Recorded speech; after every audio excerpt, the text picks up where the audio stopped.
Hi everybody. Hi everybody. It's first time kong mag live gamit ang laptop. So I'm still trying to figure out paano to go in.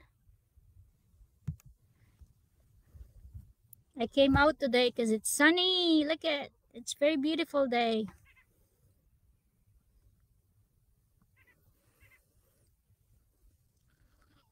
Patapos na po ang winter here. So by May, mga siguro first week or second week of May, I'll start planting.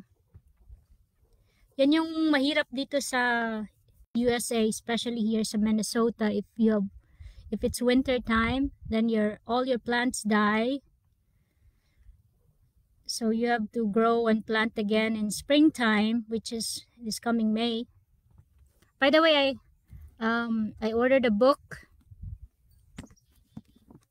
What the Nurses Saw during the scamdemic, the COVID time.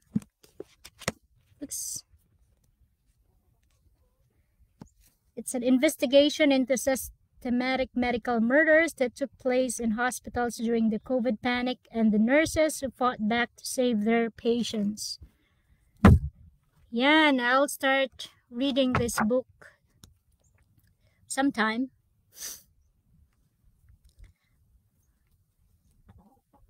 Yeah, during the COVID time, actually I really don't like to use the word COVID because for me that's a lie. Here we are. I am a proud and vaccinated. Never been sick. So yeah, we don't believe on all the lies. Hey, Buck, come on, here. I'm gonna show you. I'm gonna show you my chickens. Our chickens. I raised chicken here.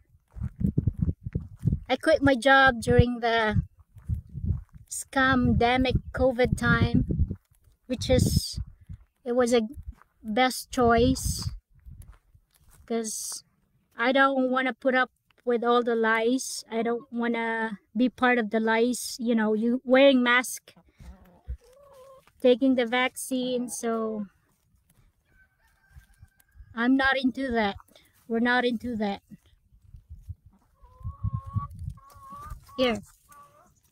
Yeah, now we have roosters. We have 7 hens and 2 roosters. Today, tinalian ko na siya. Tinalian ko yung rooster namin.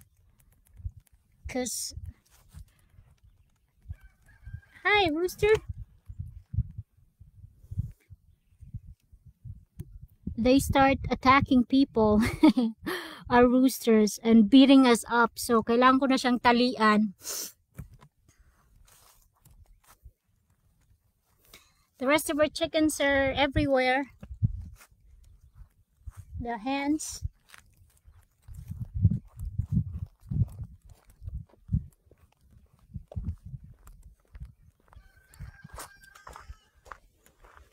Hey, Mama.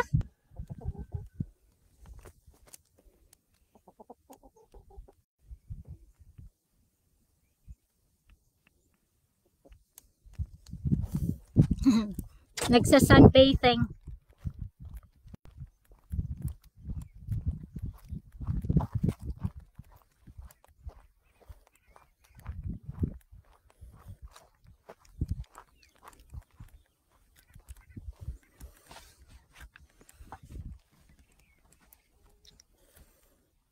Yeah, ito naman yung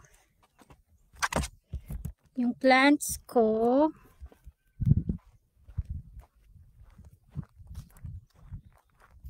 They're all dead.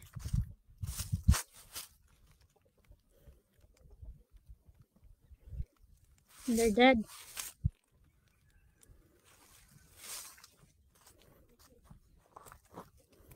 Layo ata ako sa internet, nawawala ng signal.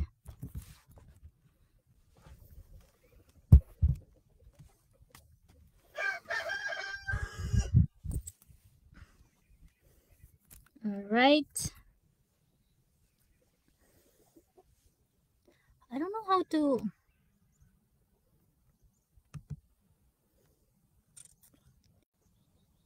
Hindi ko alam paano to. Basta. Yep. I have so many books that I bought about all the lies, the COVID lies. So one of this book is telling us about the protocol, the hospital protocols, what the nurses saw. Yeah, during that time, we attended freedom rallies way back August 2021. Me and my husband, we were at the freedom rally at the Capitol. Siguro mga 10 times na kami naka-attend ng freedom rallies dito. We go to in front of the hospitals, sa main streets namin, in front of the government mansion, sa Capitol building. Yeah, it was really that time that was very critical, so we were seeking for truth. So pumunta kami doon sa mga rallies, nag-a-attend kami ng mga rallies, and we listen sa mga doctors, nurses, health workers na nandun. So yep, we found out about the lies of the big pharma. It's all about lies. Fauci. It started with lies. Lies after lies after lies. Actually, I even have a what do you call it? Ivermectin. Meron nagbigay sa amin ng ivermectin. Gamitin daw namin in case for emergency. But it's up there in our, but we never use it. Di talaga namin nagamit. And yeah, I had 2 jobs that time, and I had to quit my job because I was very tired of wearing mask, and I don't want to be part of the lies. So then the start of the push of the vaccines, so I had to quit my 2 jobs. And my husband also, he had to sign a waiver for no shot, no vaccine, no mask, and no test. Yeah, munti ka na ngang nawala ng trabaho, na fired. Munti ka na nawala ng work yung husband ko, but thank God, ang daming nagpetition sa Supreme Court. That was January 2022 when the Supreme Court blocked the mask mandate and the vaccine mandate. So, of course, my husband he retained his job. So, that was good. And yeah, we've been avoiding the vaccine because we don't... Actually, I cannot... siguro, let's stop saying vaccine, kasi hindi naman talaga vaccine. It's a bioweapon shot. It's a death shot. Yeah, proven naman na ang daming namatay, ang daming na injured. Sadly, it's a world depopulation.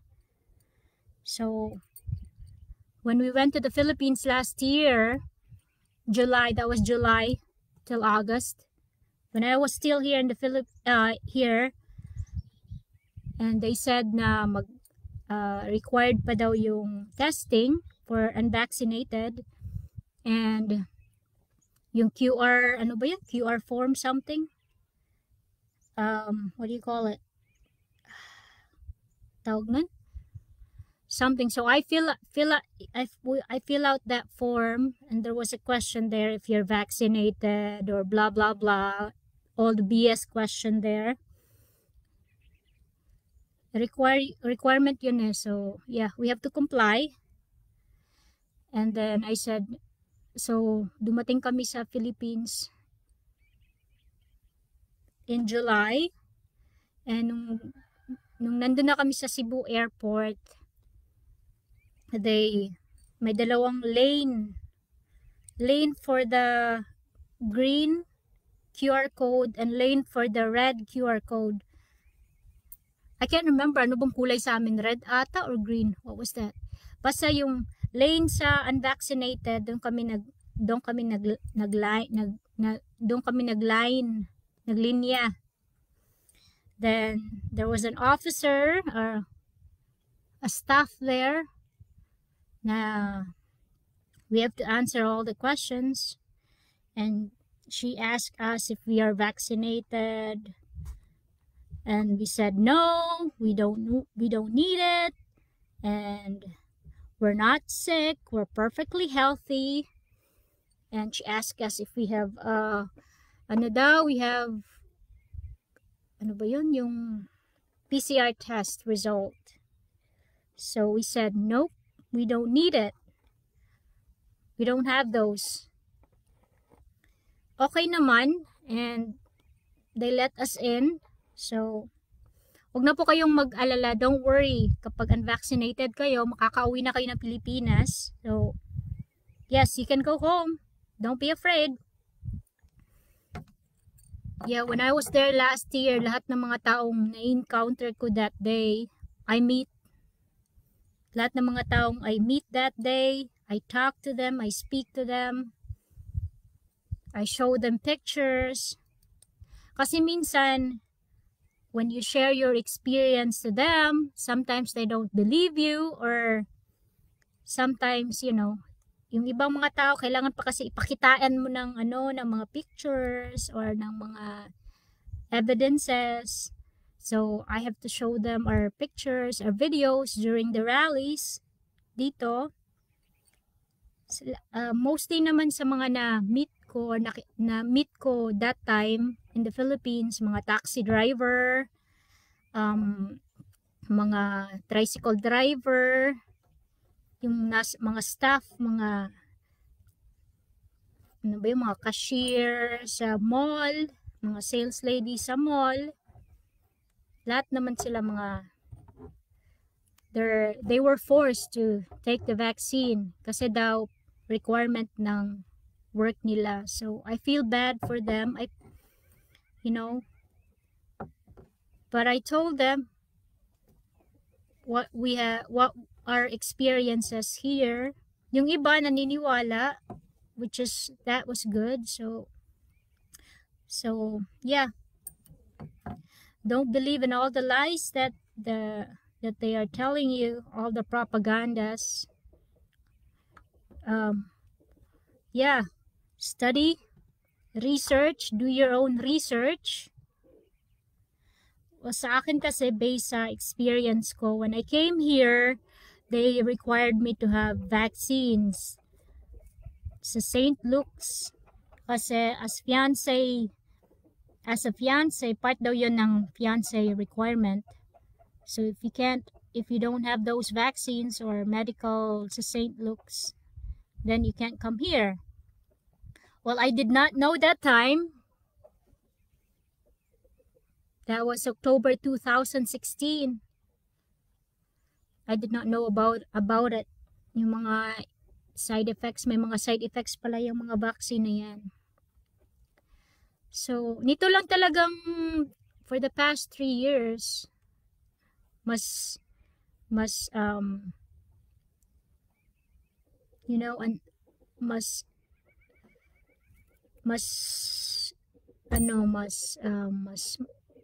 madami kaming natutunan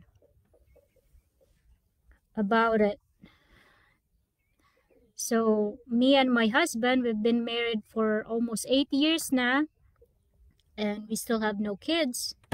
I haven't got pregnant yet. Hindi pa ako na pregnant. So, we were curious about the vaccine side effects. So we bought a CD or a DVD, yung kay Del Big 3.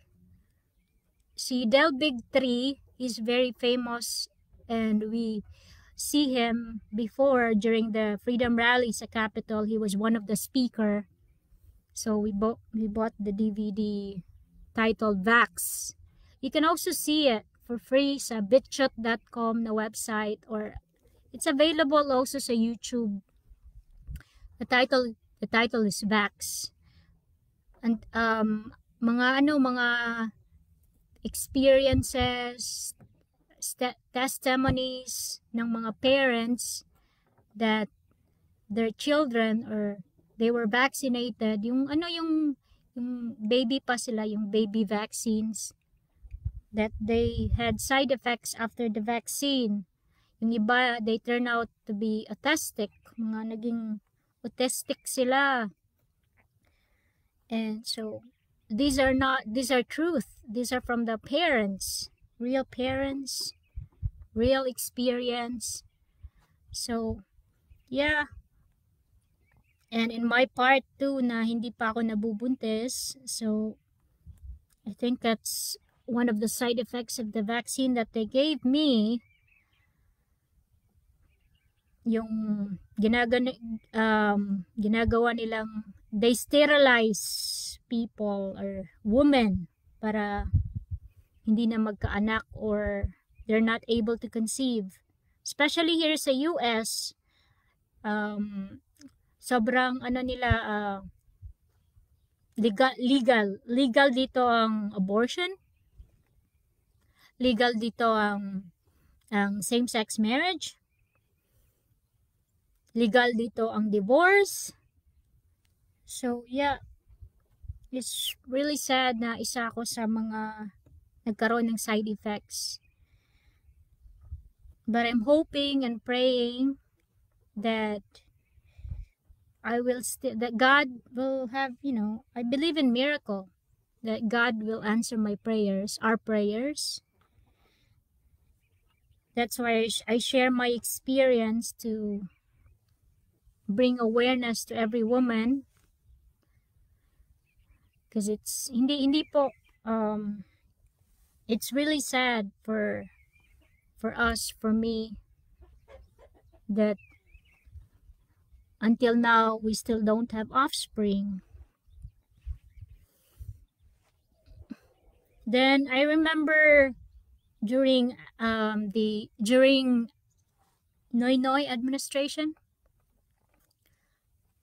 about the dengue vaccine, ang dami raw during that time, ang dami daw namatay, ang daming mga namatay ding mga bata. So that was ginawang guinea pigs ang Philippines, Africa, Philippines, India. They were subject for vaccination. Yan, si Bill Gates, pumupunta yan sa mga lugar-lugar na third world country like the Philippines, India, and they vaccinate kids there. Ang dami. There are so many resources that you can see the videos of Bill Gates. So hopefully all people will be aware about it, especially sa everybody, all the whole world should put Fauci and Bill Gates. They should put them in jail because they're killing people. They have murdered a lot of people in the whole world. They are antichrist people, anti-human. Yeah, so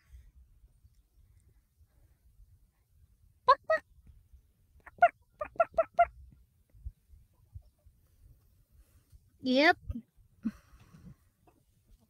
I don't know if this is already on live, because this is my first time using live in my laptop. Here, these are my chickens.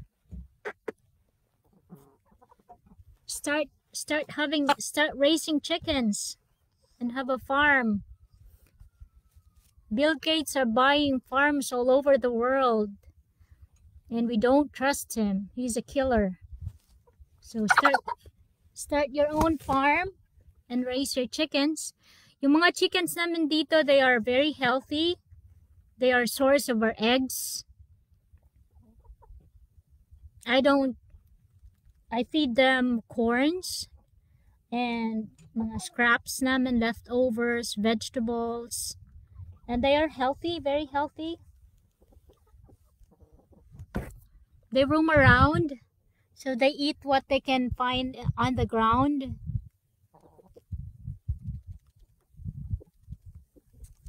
Yeah, they are also unvaccinated. No vaccines, no chemicals for our food, for our chickens, for our plants. There's always many ways, natural ways, organic. Yan, all the dry leaves here, I use it also for, pwede mo silang gamitan as organic fertilizers. Yan lang nakaganda advantage if you have a garden. If you have, you can use the chicken poop too for fertilizer sa garden nyo. So I can't wait na to start my garden again this May. Hindi pa pwede ngayon because the ground are still, they're still hard.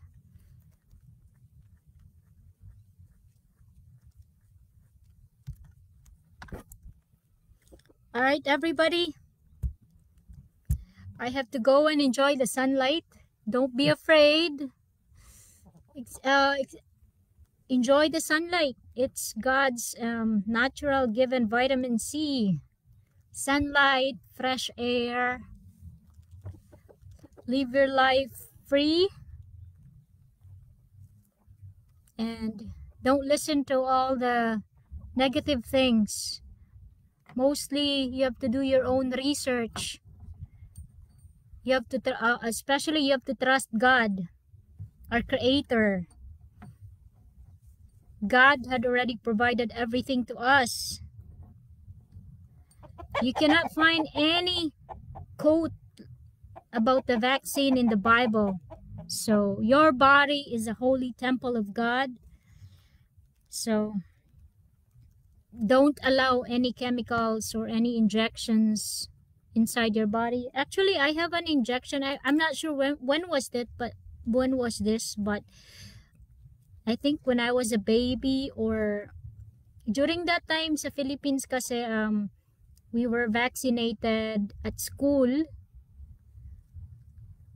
I don't know if the teachers informed the parents. Ay naalala ko kasi when I was in first grade, yun, they line us up and nagpapahuli pa nga ako sa linya because I'm so scared of the injection. So I have one injection here. I don't know if you can see it, but this one burnt my skin. Can you see it? I don't know. It's see how it burnt my skin here. Parang naluto yung skin ko dito.